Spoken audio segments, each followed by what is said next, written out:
ujung barat Pulau Jawa, tersembunyi sebuah tempat yang penuh misteri dan kesakralan, dikenal sebagai Sanghyang Sirah.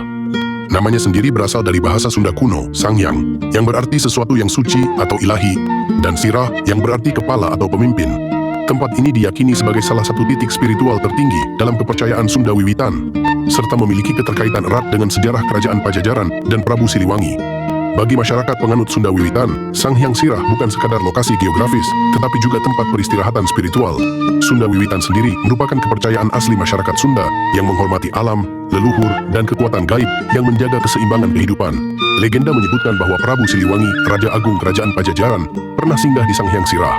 Ada yang percaya bahwa tempat ini menjadi titik terakhir Prabu Siliwangi sebelum menghilang atau moksha, yaitu meninggalkan dunia fana dan kembali ke alam gaib. Kisah ini sejalan dengan mitos lain yang menyebutkan bahwa Prabu Siliwangi menolak tunduk kepada perubahan zaman yang dibawa oleh Islam, sehingga ia lebih memilih kembali ke alam asalnya. Dalam beberapa cerita rakyat, dikatakan bahwa ia berubah menjadi harimau putih dan memasuki rimba belantara ujung kulon, menjadikan Sanghyang Sirah sebagai gerbang menuju dunia gaib.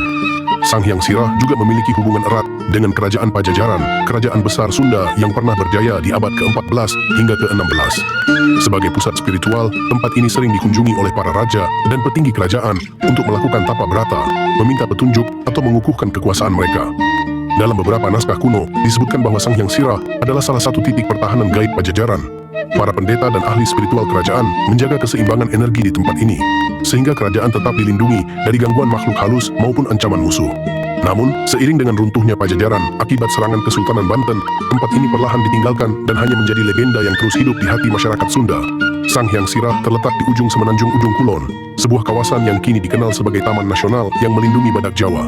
Namun, bagi masyarakat adat dan spiritualis Sunda, Ujung Kulon bukan sekadar cagar alam, melainkan juga tempat yang menyimpan energi mistis dan sejarah leluhur.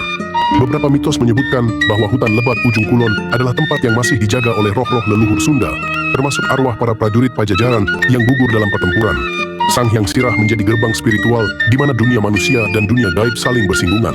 Hingga kini, masyarakat Sunda masih menganggap Sanghyang Sirah sebagai tempat yang sakral. Beberapa peziarah datang untuk berdoa, bertapa, atau sekadar mengenang sejarah leluhur mereka. Meski tidak banyak yang tahu letak pastinya karena akses yang sulit dan tertutup oleh hutan belantara, kisah tentang tempat ini tetap diwariskan dari generasi ke generasi. Sanghyang Sirah bukan hanya sebuah lokasi di peta, tetapi juga simbol dari jati diri masyarakat Sunda, yang menghormati alam, leluhur, dan nilai-nilai spiritual yang telah diwariskan sejak zaman Pajajaran.